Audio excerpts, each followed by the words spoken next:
In the last 12 months, I have found myself reviewing 4 table saws, and this could just be the best one yet. In this video, I'll be going through the Skil table saws features to allow you to decide whether it's worth your money. And spoiler alert, it's very good.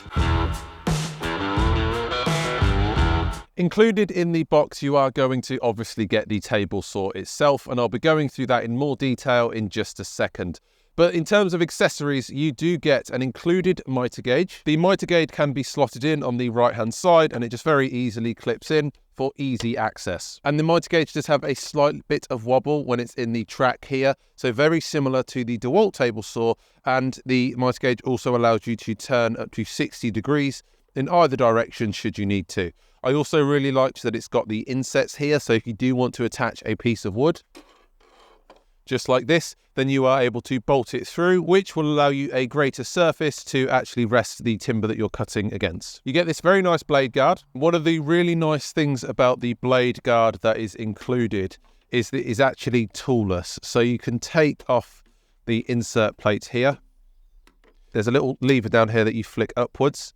And what that allows you to do is just extend the riving knife right up. And with that extended, you can then put your insert plate back on, turn the little dial to lock that back into place.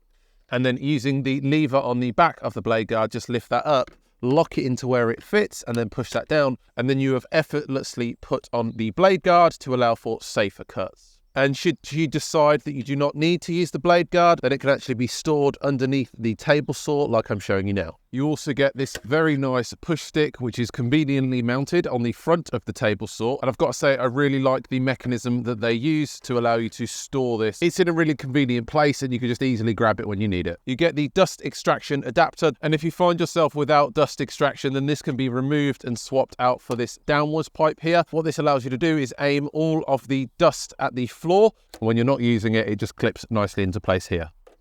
Underneath the saw, you've got these 2 blade changing wrenches, which can be easily unscrewed to change the blade should you need to. And let's not forget the included 10-inch fine wood blade. You do also get this Allen key with this screw on the back, which means you can easily just make adjustments to the saw and calibration should you need to. However, as far as I can tell, there's nowhere to actually store this, so you are going to need to just hope that you don't lose it in the long term.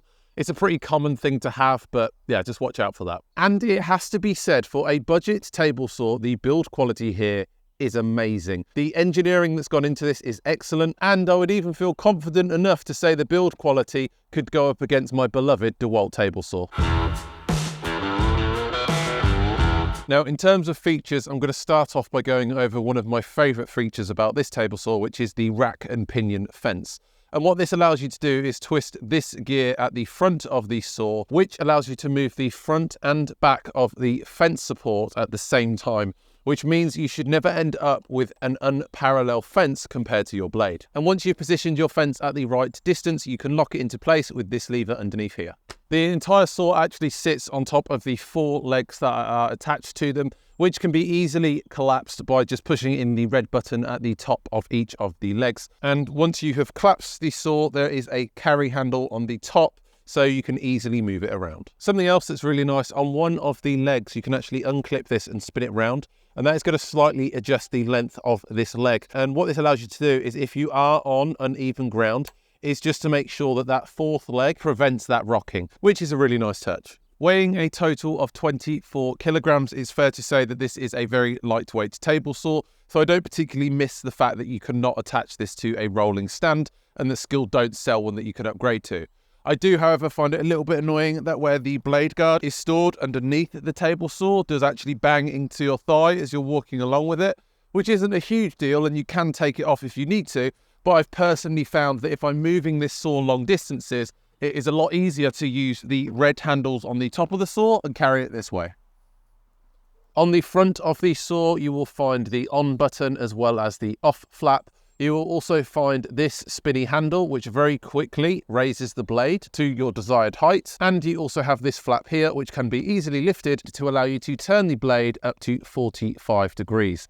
And should you want to go a little bit past that, there's also this button underneath, which can be pushed in, which allows you to then move the saw up to -2 degrees in one direction, right up to 47 degrees and the other direction. There's also a riving knife that is attached to the back of the blade, which will prevent any smaller pieces of timber flying back towards you. And this riving knife can actually easily be adjusted by removing the insert plate and then lifting the lever that's just down here, and then you can push it outwards and actually either lift that up if you want to attach the blade guard, or push it right down if you would like it out of the way. Now, for those that are interested in the maximum ripping capacity, I will push the fence out as far as it will go and then measure from the blade right up to the fence. And it looks like here we have a cutting capacity of 550 mil.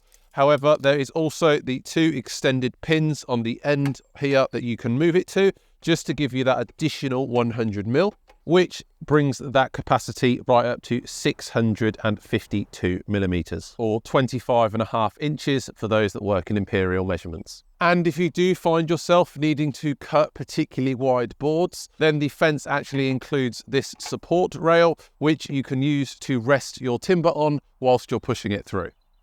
And checking the blade, it will give you a maximum depth cut of 95 millimeters. In terms of calibration, I found that this saw was pretty much perfect right out the factory. There were a few slight tweaks that I had to make for the fence alignment, and luckily that is easy to do using the included Allen wrench by simply adjusting the front screws on the front and back track. One nice little innovation is the way that you can adjust the angle of the blade. Skil have included a very nice turn handle underneath the saw that can simply be twisted to adjust the blade angle. And if you're not sure how to do it, they've even included some very handy instructions right next to it. And whilst all of these features are great, you obviously are going to want to know how well this table saw is at cutting through timber. So I have tested some of the most common timber types on this table saw. I started off with some simple pallet wood. I then moved on to this mahogany. I also tested it on some oak. Here I've got some spruce, and I also ran through this 18mm plywood. And it has to be said that this fine wood blade really comes into its own here. The finish on all of these cuts is absolutely great, and certainly for the price of this saw, this is definitely not going to disappoint.